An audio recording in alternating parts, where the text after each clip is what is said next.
Hello again, Tiger fans, and welcome to this week's edition of the Tiger Lacrosse Report. As always, I'm your host, Ben Rosenbaum, and I'm joined by the head coach of the Tigers, Kristen Carr. Coach, welcome back. Thank you. So, a tough weekend this past weekend for the Tigers. Two tough games, one against Hofstra, one against Delaware. And before we get to the Hofstra game, just want to clarify something that was said on Hofstra's broadcast by Hofstra's broadcasters. Milana Zizakovic did make the trip to New York. They were saying that Mo had not made the trip, and that could always allude to a disciplinary issue or something. But she was very much in New York. She just got ill before the game. But fortunately, feeling better now, obviously. Yes, fortunately better. So let's talk about this past weekend. Osha Levy, and she's been steady, and I don't think we've talked about her enough. A hat trick for Osha.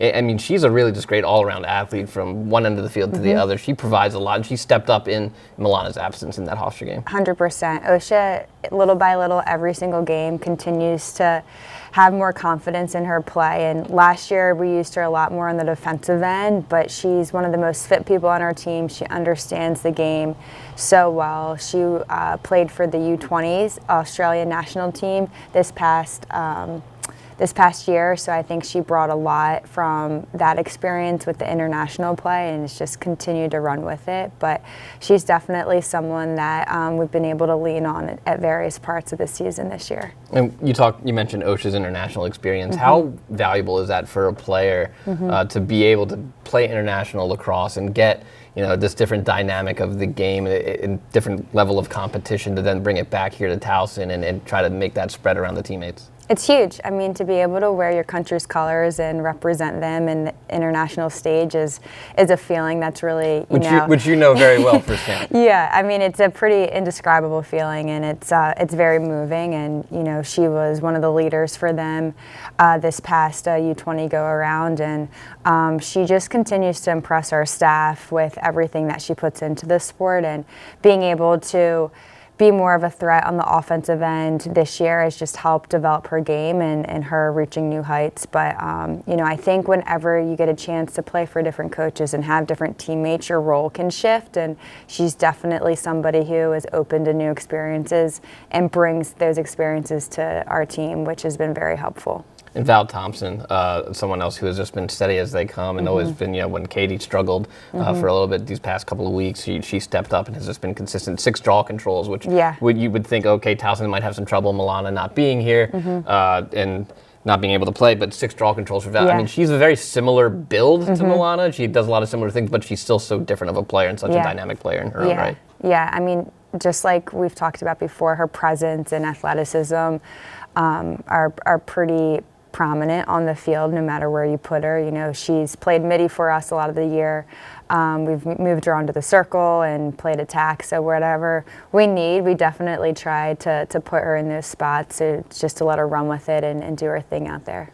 And then now, so a tough one up on the island for Towson, then come back home in a 1-goal loss here to Delaware, 16-15.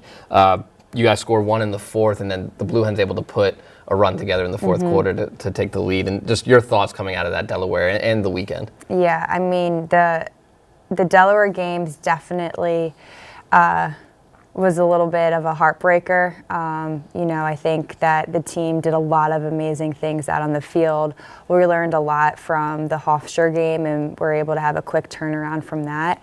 But as always, we just are continuing to grow and get better and learn what happened in one game and bring it to practice to make sure that we are getting better as a collective group. And, we still have a lot of control in what we can do this week and this weekend, and that's what we're focusing on. Yeah, and if you look at the stats from the Delaware game, a couple of the categories, turnovers I think were even, shots on goals, ground balls, and draw controls were all either right there with each other or 2 or 3 separated. It was a very evenly matched game. What for you did you see as the difference maker for the Blue Hens down the stretch?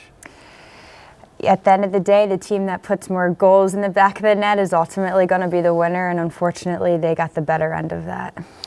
Val with 4 goals in the game, Milana and Katie each with a hat trick, Osha with 2 more goals on the weekend, and Gabby Bujan, 2 goals for her. We've seen her, we've seen flashes. Talk to us about her and what you see for her in her career. Yeah, Gabby's a freshman for us who, took a little time to get comfortable and confident with the college game, but little by little she's grown and have been able to put in a couple, buckets in the, or not buckets, but you know what I mean.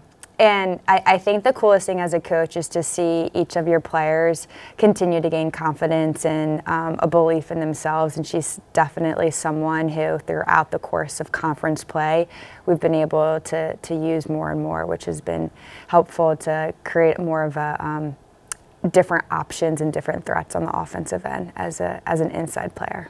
And so now you got to look ahead to a road trip this weekend against Elon, and there might be some emotions tied to this game. Last year, Elon defeating Towson at the end of the year to kind of keep us out of the tournament. First of all, how do you manage the emotions of that? You know, there might be some who were on this team last year who want a little bit of payback against Elon. How do you manage that? Hey, we have our own goal at this point. Yes, we want to win this game, but you can't let it overtake you. 100%. You can't let that be all-consuming. I think you can use it to help fuel the fire, but at the end of the day, like we try to share with our team, you got to focus on what we have control over, and we got to make sure that we bring that and continue to bring that with everything that we do at practice, and then be able to take care of what we need to do on game day come Saturday. Elon 4-2 in the conference, 7-6 overall. It's been an up and down year. Some close wins, some close losses for the Phoenix. When you watch tape on Elon, obviously Sammy Fisher, 49 points for her, that jumps out, and then 39 points for Annalie Vandiver. They're gonna get touches, obviously. How do you slow down the Phoenix, and how do you keep them into one of these situations where they can't run the score up? Yeah, I mean they're quite the dynamic duo for Elon, and they're two people that we're keying on, but.